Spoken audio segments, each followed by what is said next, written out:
మన పలమనేరు కాన్స్టిట్యున్సీ ప్రజలందరికీ నా పాదాభివందనం. మీ రైతు బిడ్డ నల్లగుట్లపల్లి బి శివశంకర్. ఈరోజు మీ అందరి ముందు కాంగ్రెస్ ఎమ్మెల్యే అభ్యర్థిగా, కాంగ్రెస్ పక్షం నుండి ఎమ్మెల్యే సీటుకి పోటీదారుడిగా నేను ఈరోజు రావడం ఇది ఎన్నో జన్మల అదృష్టం. నాకు ఈ కాన్స్టిట్యున్సీలో ఉండే ప్రజలకి నేను పుట్టినప్పటి నుండి ఇప్పటి వరకు ఉండే ఒక రుణానుబంధం. ఈరోజు వరసిద్ధి వినాయకుడు దేవస్థానంలో కాంగ్రెస్ పక్షం కండువాలం కప్పినప్పటి నుండి, మన డిసిసి భాస్కర్ అన్న కండువాలం కప్పినప్పటి నుండి ఈ రోజు వరకు గొప్ప గొప్ప మిరాకిల్స్ని పలమనేరు ప్రజలు చూస్తూ ఉన్నారు, రాష్ట్రం మొత్తం చూస్తూ ఉంది. ఇక్కడ మేమందరూ మాకే తెలియని ఒక ఇది ఈరోజు సాక్షాత్తు శ్రీ వెంకటేశ్వర స్వామి శాలవ ఈరోజు నా మెల్ల పడడం అంటే ఇదంతా ప్రీ ప్లాన్ కాదు, ఇది ఆటోమేటిక్గా భగవంతుడు అనేవాడు నడిపించుకుంటూ వెళ్తూ ఉన్నారు.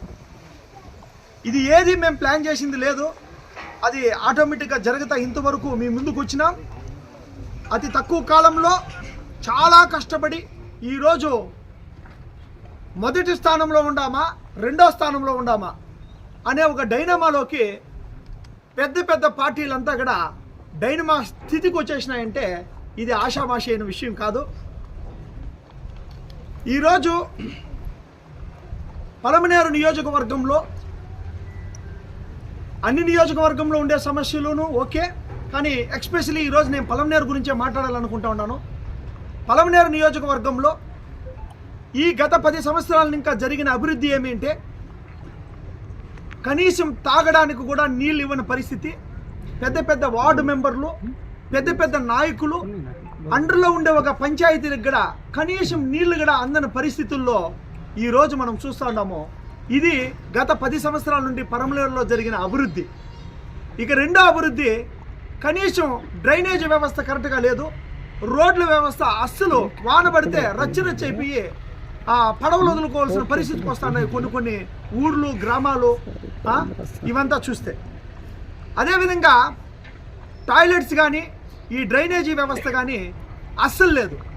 ఈ 4 మనిషికి కావలసినవి, ప్రధానమైనవి. ఈ 4 ఇవ్వడంలో 10 సంవత్సరాల నుండి విఫలమైనారు రాజకీయ నాయకులు. ఒకటి. రెండోది,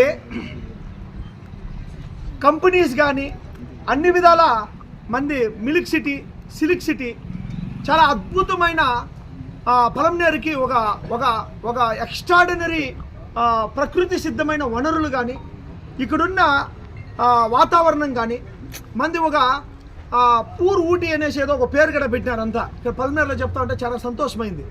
కాబట్టి ఈ పూర్ ఊటీ లాంటిది మనము తప్పకుండా ఈ బెంగళూరుకి కానీ, ఈ తమిళనాడు చెన్నైకి కానీ, 2 అతిపెద్ద సిటీలకి మిడిల్లో ఆంధ్రప్రదేశ్కి ఇది ఒక వరం. దీన్ని ఎంత గొప్పగా అభివృద్ధి చేసుకోవచ్చు అంటే కంపెనీస్ని, వందలాది వేలాది కంపెనీస్ని మనం ఇక్కడికి రాబట్టుకోగలగచ్చు. బెంగళూరు కంటే కూడా అతీతంగా ఆంధ్రప్రదేశ్ గవర్నమెంట్ మనసు చేస్తే తప్పకుండా కంపెనీస్ అన్నింటినీ రాబట్టుకోవచ్చు. ఉద్యోగ అవకాశాలు, ఇక్కడున్న యూత్ అందరికీ ఉద్యోగ అవకాశాలను కూడా కల్పించుకోవచ్చు.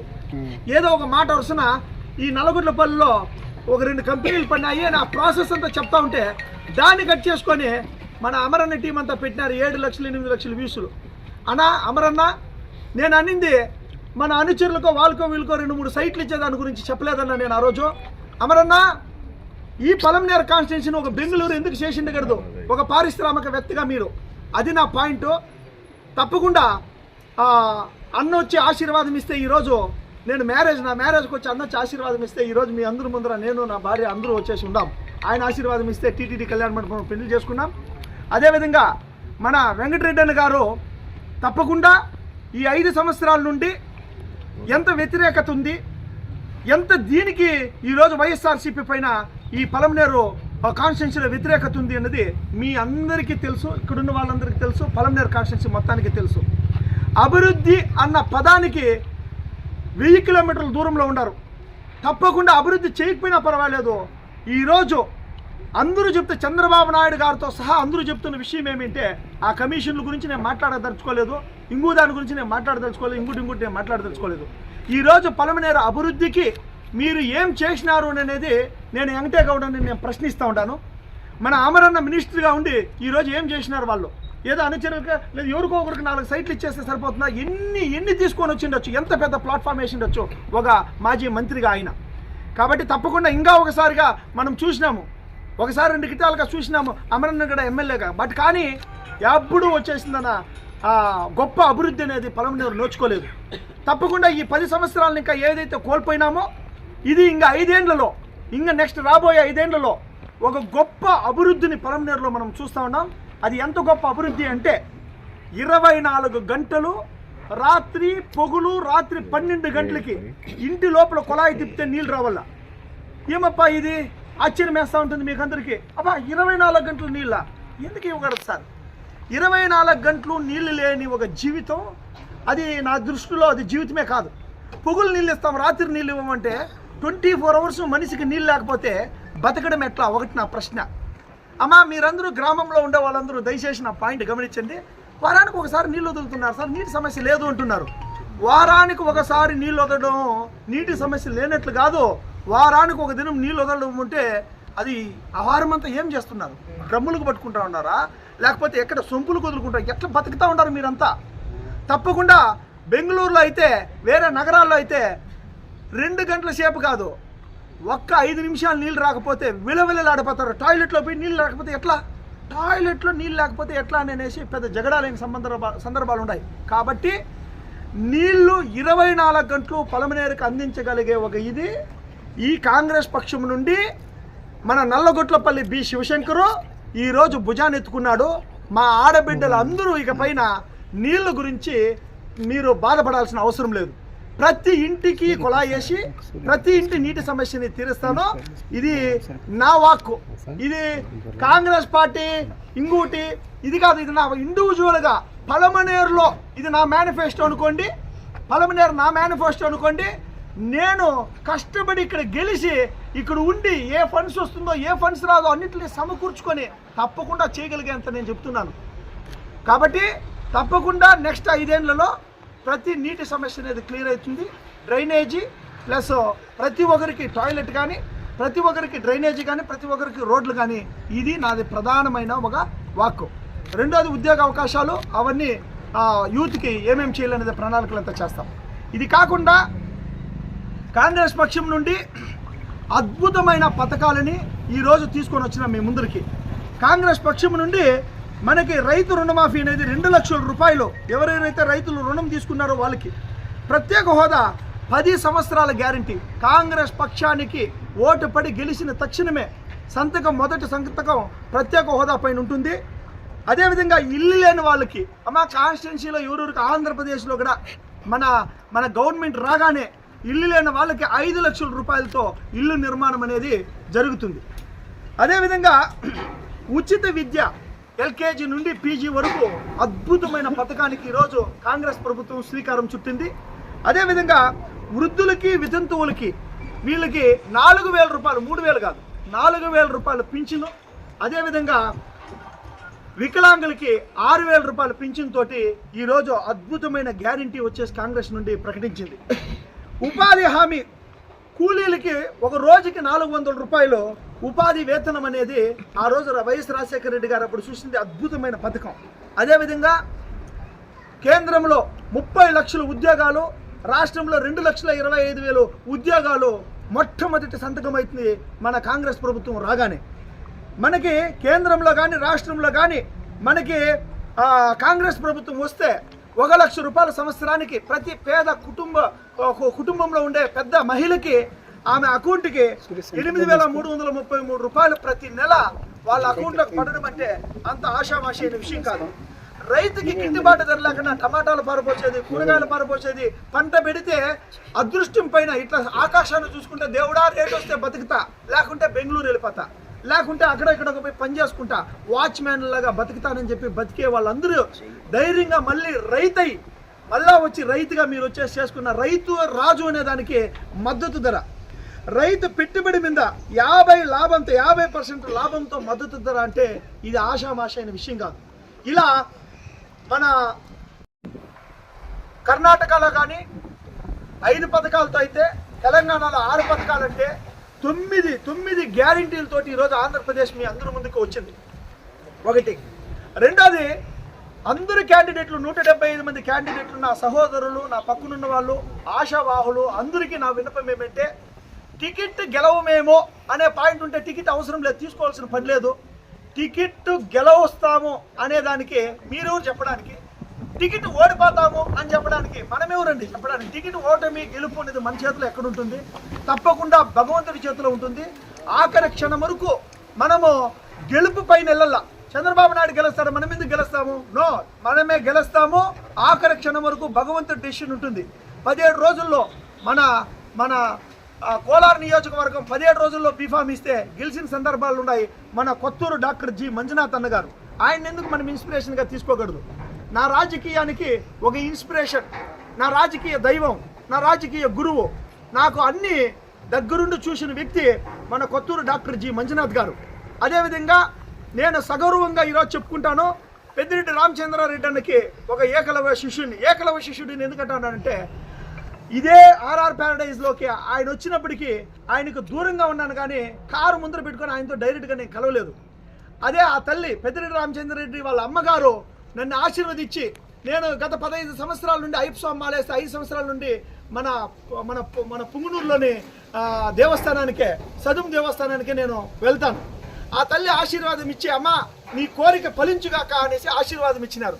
అదే అన్న తమ్ముడు పెద్దిరెడ్డి రామచంద్రారెడ్డి అన్న తమ్ముడు ద్వారకానాథ్ అన్న 10,116 ఇచ్చి నీ కోరిక ఫలించుగాక అని చెప్పని ఇచ్చిరి.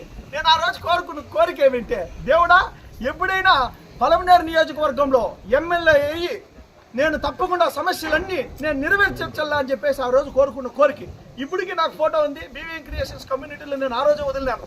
కాబట్టి తప్పకుండా నేను ఆయన్ని దూరం నుండి అబ్జర్వ్ చేస్తూ వచ్చినాను. ఆయన మాలలు వేసేది మాకు ఇన్స్పిరేషన్, అందుకే మేము మాలలు వేసినాం. ఆయన నిష్ఠ చూసి మేము నిష్ఠకున్నాం. కాబట్టి పార్టీలకు అతీతంగా ఒక వ్యక్తిలో గొప్ప ఉంటే గొప్పను ఒప్పుకునే మనస్తత్వం ఉన్నది. అమరన్న కూడా 4 అంగుళ్ళు, షాపులు, హోటల్స్, అవుట్లకి అన్నిటికీ పెట్టినప్పుడు నాకు అంత మాత్రమే అభివృద్ధి జరిగింది కదా నల్లగొట్లపల్లిలోని. కానీ నా ఇంటెన్షన్ అది కాదు. అభివృద్ధి అంటే నా ఇంటెన్షన్ పలమనేరు తప్పకుండా గొప్ప కంపెనీలు, కనీసం ఒక 100 నుండి 200, 300 కంపెనీలు తీసుకొని రాగలగల. అది మినిస్టర్ ఉన్నారు కదా, లేకపోతే నో ప్రాబ్లం. ఎమ్మెల్యే కాదు, హీఈస్ మినిస్టర్. మినిస్టర్ ఏం చేసినారు? ఇక్కడ పలమనేరులో కంపెనీలు లేకపోతే ఇంకా ఆంధ్రప్రదేశ్లో ఏం చేసింటారు ఆయన? ఒకసారి ఆలోచన చేయండి దయచేసి. మేజర్ పాయింట్ మీ అందరికీ చెప్తా ఉన్నాను. అయ్యో లీడర్లు ఉన్నారు ఇక్కడ, మనము వీళ్ళే లీడర్లు, ఇక్కడ ఉండేవాళ్ళు వీనే ఎమ్మెల్యే, మనం ఏడప్ప ఈ లీడర్ల దగ్గరికి, ఎమ్మెల్యేల దగ్గరికి? నో. కాంగ్రెస్ పక్షం, వైఎస్ఆర్సీపీలో ఉండే నాయకులందరిది కాంగ్రెస్ పక్షం, ఈరోజు టీడీపీలో ఉండే వాళ్ళందరిది కాంగ్రెస్ పక్షం, తల్లి పక్షము. ఈవెన్ చంద్రబాబు నాయుడు గారు కూడా ఈ పక్షం ఇంకా పోయిన వాళ్ళు, జగన్మోహన్ రెడ్డి గారు ఈ పక్షం ఇంకా పోయిన వాళ్ళు. లాస్ట్ టైం 1,500 ఓట్లు, 2,000 ఓట్లు, 3,000 ఓట్లు, 5,000 ఓట్లు ఎన్ని పర్సెంట్లో కాంగ్రెస్ పక్షానికి వస్తే రిమైనింగ్ మొత్తం పర్సెంట్ అంతా వైఎస్ఆర్సీపీ, టీడీపీ తీసుకున్నాయి. ఈరోజు వైఎస్ఆర్సీపీలో, టీడీపీలో ఉండే ప్రతి ఒక్క నాయకులు, ప్రతి ఒక్క కార్యకర్తలు ఉండే వాళ్ళందరూ ఈ కాంగ్రెస్ని ఇంకా పోయినోళ్ళు. ఇది మీ పక్షమయ్యా, మీ పక్షం ఇది, మీ అందరిది ఇది, మాది కాదు. మేము ఈరోజు వచ్చిండొచ్చు, మీరందరూ వదిలిపోతే భుజస్కంధాల మీద వేసుకోండొచ్చు. ప్లీజ్ అందరికీ రెడ్ కార్పొరేట్ ఉన్నది ఈ పలమనేరులో, ఈ ఆంధ్రప్రదేశ్లో. అందరూ మీ పక్షానికి మీరు రండి, మీ పక్షంలో మీరు వచ్చి కష్టపడండి. పెద్ద నాయకులు ఉన్నారు, మహానుభావులు. ఆయన ఆశీర్వాదం ఈ చెయ్యి మన రెడ్డి అన్న పాదం తాకిన చెయ్యి, ఈ చెయ్యి మన భాస్కర్ రెడ్డి అన్న పాదం తాకిన చెయ్యి, ఈ చెయ్యి మన సివి కుమార్ అన్న పాదం తాకిన చెయ్యి. ఒక విగ్రహం కట్టి వైఎస్ఆర్ జంక్షన్ అని పేరు పెట్టి ఆయన ఈరోజు ఇంకేం చేయాల్సిన అవసరంలా, ఆయన వైఎస్ రాజశేఖర రెడ్డి గారి మీద ఉన్న ప్రీతి, కాంగ్రెస్ పార్టీకి కష్టపడిన మన సివి కుమార్ అన్నతో సహా అందరూ పాదాలు తాకిన చెయ్యి. అదేవిధంగా మన జనార్దన్ గౌడ్ అన్న, మన పార్థసారథి అన్న, ఈ విధంగా సీనియర్ నాయకులను చెప్పుకుంటా పోతే చాలామంది పేరున అందరూ పాదాలు తాకిన చెయ్యి. అరే ఒక నెలలో ఎందుకు ఇంత మిస్మరైజ్ అయింది? ఎందుకు ఇంత స్థాయికి ఉంది? ఎందుకు ఆంధ్రప్రదేశ్ రాష్ట్రము ఈరోజు తలుచుకుంటా ఉంది పలమనేరుని అంటే ప్రతి ఒక్కరిలో కసి ఉంది. మా అన్న చెప్పినట్లు లక్షల విత్తనాలు ఉన్నాయి, వర్షం లేదు. కాంగ్రెస్ అనే మొలకలు లక్షలు ఉన్నాయి, వర్షం లేదు కాంగ్రెస్ పక్షంలో. ఈరోజు వర్షం పడింది. ఈ భగవంతుడి ఆశీర్వాదంతో మన పలమనేరు కాంగ్రెస్లో ఒక తుఫాను వర్షం పడింది. ఈరోజు అన్ని మొలకలు ఎత్తినాయి. నిన్న టికెట్ అనౌన్స్మెంట్ రోజు 300 నుండి 500 మధ్యలో ఓన్లీ కార్యకర్తలు, లీడర్సు అక్కడ వైఎస్ఆర్ గారి దగ్గరికి పోయినాం. ఆయన సమాధి దగ్గరికి పోతే ఆ రాష్ట్రం మొత్తము ఒక వైపు అయితే పలమనేరు ఒక వైపు ఉండాలి. అది చూసి మాకు చాలా సంతోషం వేసింది. కార్యకర్తలు, జనాలు కాదు, కార్యకర్తలు, లీడర్స్ పోయినాం. కాబట్టి ఈరోజు పలమనేరులో ఎవరు ఎన్ని చెప్పినా ఈ కాంగ్రెస్ పక్షం బలమైన మెజార్టీతో 30-40 వేల మెజార్టీతో తప్పకుండా గెలిచి తీరుతుంది. ఎందుకు గెలుస్తుంది? టీడీపీ ఇండైరెక్ట్ పొత్తులో ఉండ్రి ఏమో చేస్తా ఉండ్రి. ఈరోజు డైరెక్ట్ పొత్తుకు వచ్చినారు. ఏ ముస్లిం మైనారిటీ కూడా బీజేపీకి ఓటేయమనేది డైరెక్ట్గా చెప్పే పాయింట్. ఈరోజు కడుపు కాలింది టీడీపీలో ఉండే ముస్లిం మైనారిటీలందరికీ. Open statement. అల్లా చదివేటప్పుడు కూడా ఓ భగవంతుడా నేను టీడీపీ కోటేస్తా ఉన్నానే అని చెప్పిన బాధపడతా ఆయన ప్రార్థన చేసే ఘోషను చూస్తూ ఉన్నాం. ఆయన లీడర్గా ఉన్న బూత్ లోపల పోతే వేసేది కాంగ్రెస్కే. ఇది సత్యం కాదా?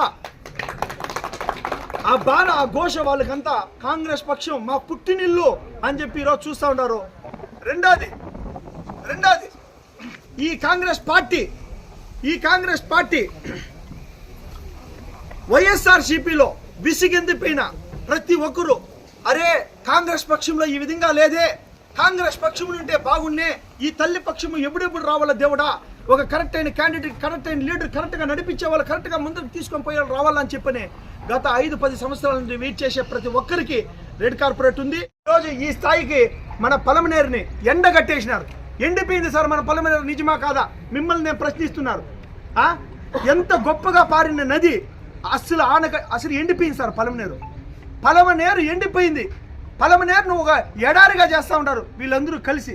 తప్పకుండా దయచేసి ప్రజలందరూ ఏకం కావాల్సిన పరిస్థితి ఆసన్నమైంది. ప్రజలందరూ మమేకం కావాల్సిన పరిస్థితి ఆసన్నమైంది. ప్రజలందరూ దీన్ని గమనిస్తున్నారు. అదికే బ్రహ్మరథం పడుతున్నారు. ఈరోజు వైసీపీకి, టీడీపీకి ప్రత్యామ్నాయంగా టీడీపీలో ఉండే నాయకులు, వైసీపీలో ఉండే నాయకులు అందరూ మమేకమై లోపల నన్ను ఇంత దూరం నడిపించుకొని వచ్చినారు. లేకపోతే ఇంత దూరం నేను ఎట్లా నడుస్తాను? ఇది టీడీపీ వైఎస్ఆర్సీపీని కాదు, ఇది కాంగ్రెస్ పక్షం సముద్రం. బిడ్డల్లాంటి 2 పార్టీలు ఈరోజు పలమనేరులో తల్లి పక్షాన్ని గెలిపించుకోవాల్సిన బాధ్యత మీ అందరిదే అని చెప్పి మీకే వదిలేస్తా ఉన్నాను. తప్పకుండా కష్టపడి పని చేసుకుంటా వెళ్ళిపోతూ ఉంటాం, వెనకడిగేయం.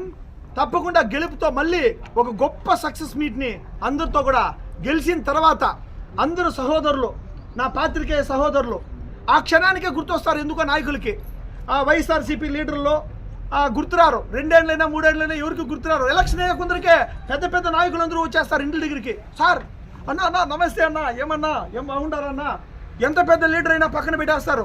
ఎలక్షన్ వచ్చిన టయానికి ఇంటికి వస్తారు. ఏం ఆ లీడర్లకు తెలియదా? ఆ ఘోష వినపడలేదా? ఎలక్షన్ రోజుల్లోనా మీకు పెద్ద నాయకులు ఘోష వినపడేది? దానికి ముందు ఘోష కనపడదా? నేను ఎగ్జాంపుల్స్ అంతా చెప్పాల్సిన అవసరం లేదు. ఎంతెంత పెద్ద నాయకులు ఉన్నారు, ఎంతెంత పెద్ద మహానుభావులు ఉన్నారు, గొప్ప రాజకీయ నాయకులు ఈ పలమనేరులో ఉన్నారు. ఎమ్మెల్యేకి మించిన వాళ్ళు ఈరోజు ఎమ్మెల్యే అయినారంటే ఎందుకైనారండి? ఏళ్లలో చెప్తా 4-5 మంది నాయకులు, 10 మంది నాయకులు, పట్టుమని 10 మంది నాయకులు వస్తే కదా ఈరోజు ఎమ్మెల్యేగా ఉన్నారు. ప్రతి ఒక్కరిని ఎలక్షన్ వచ్చినప్పుడు హడావిడి చేస్తే తెలియదా వాళ్ళకి? ప్రతి ఒక్క గుండెల్లో నాటికపోయింది. ఈరోజు కాంగ్రెస్ పక్షం రావాలని చెప్పని ప్రతి ఒక్కరు నన్ను ప్రోత్సహించి నడిపించి ప్రతి నాయకులు ఈరోజు నన్ను ముందరకు తీసుకోబోతా ఉన్నారు. ఆ శక్తే కదా నేను నడుస్తాను. ఈరోజు బివిఎం శివశంకర్ నథింగ్. అందరు కాంగ్రెస్ లీడర్లు కలిపితే బివిఎం శివశంకర్. అన్ని పక్షాల్లో ఉండే లీడర్స్, పెద్ద నాయకులందరూ ఈ రోజు చేసిన నడిపించుకొని ముందరికి వెళ్తా ఉన్నారు. కొత్తూరు మంజన్న, డాక్టర్ జి మంజునాథ్ గారి ఆశీర్వాదం ఉంది. ఎందుకంటే ఆయన కాంగ్రెస్ పక్షానికి ఆశీర్వాదం.